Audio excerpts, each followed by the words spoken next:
saya ingin memperkenalkan tim penasihat hukum yang akan mendampingi Pak Hasto Kristianto pada persidangan yang akan dimulai pada hari Jumat 14 Maret 2025.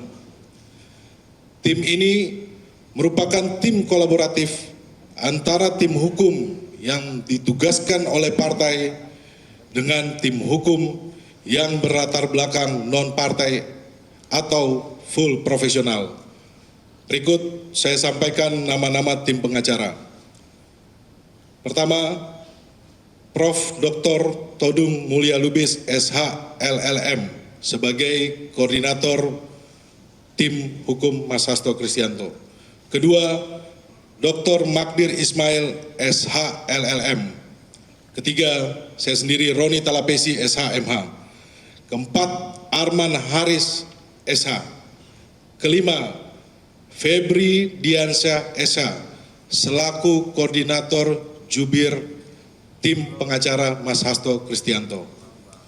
Keenam, Dr.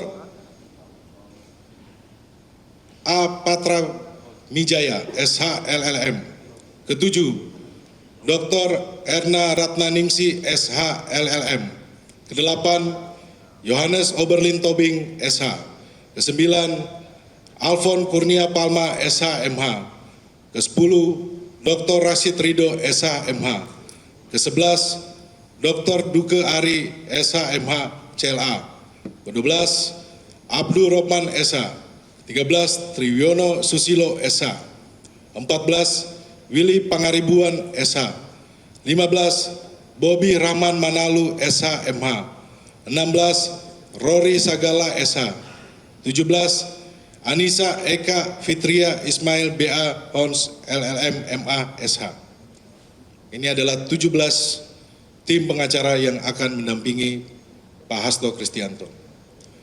Rekan-rekan sekalian, saya sebagai Ketua DPP PD Perjuangan Bidang Reformasi Sistem Hukum Nasional diberikan tugas untuk menyampaikan sikap resmi partai, yakni pertama, kami menegaskan bahwa partai memberikan dukungan penuh terhadap Sekjen PD Perjuangan Pak Hasto Kristianto untuk menghadapi proses hukum yang telah berjalan di KPK dan akan masuk dalam tahap persidangan pada Jumat 14 Maret 2025. Kedua, partai menempatkan proses hukum ini sebagai bagian dari perjuangan untuk menegakkan konstitusi dan demokrasi di Indonesia.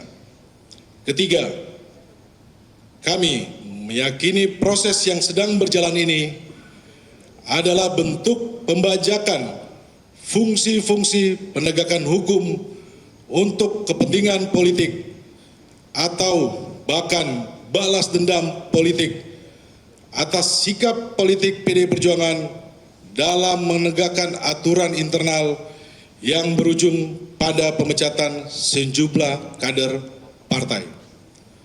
Sikap dan pemahaman ini bukan tanpa dasar, karena kami menemukan pelanggaran mendasar terhadap prinsip-prinsip hak asasi manusia, adanya tahapan proses hukum yang dipaksakan, prinsip-prinsip keadilan, penyiasatan hukum acara, hingga pelanggaran-pelanggaran hukum lainnya yang dilakukan tanpa malu-malu oleh pihak-pihak yang berada di KPK saat ini.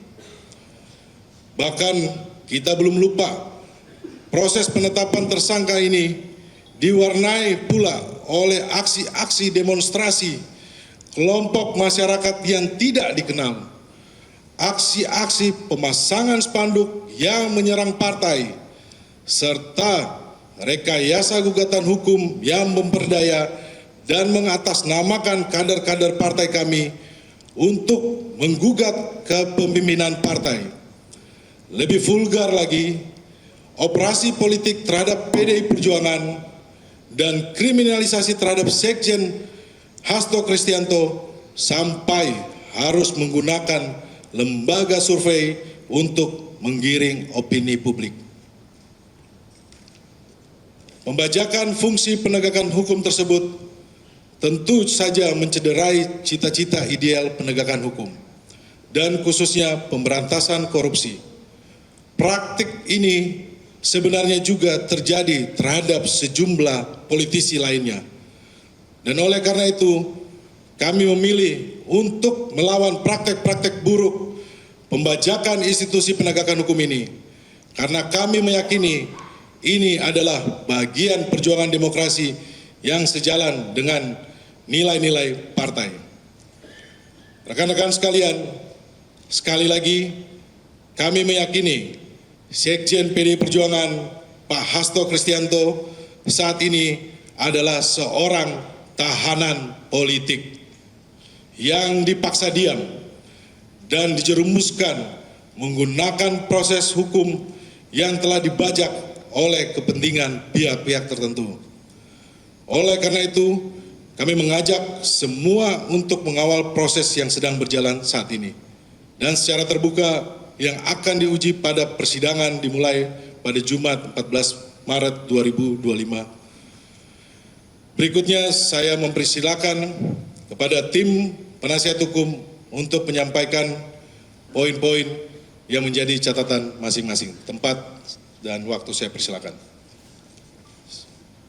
Silakan Pak Todung Mulya Lubis.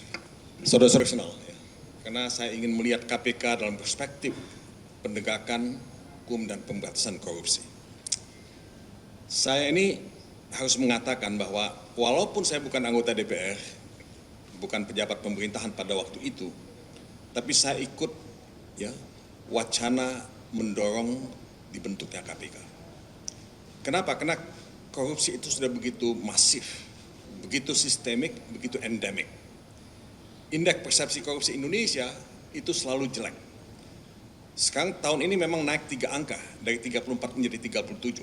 Tapi dalam tahun-tahun kita mendirikan KPK itu, indeks persepsi korupsi Indonesia itu termasuk yang paling jelek di Asia dan di dunia. Karena itu kita betul-betul mendorong dibentuknya KPK. Karena kita ingin memberantas korupsi yang kalau kita melihat by definition dari World Bank itu dikatakan corruption is abuse of power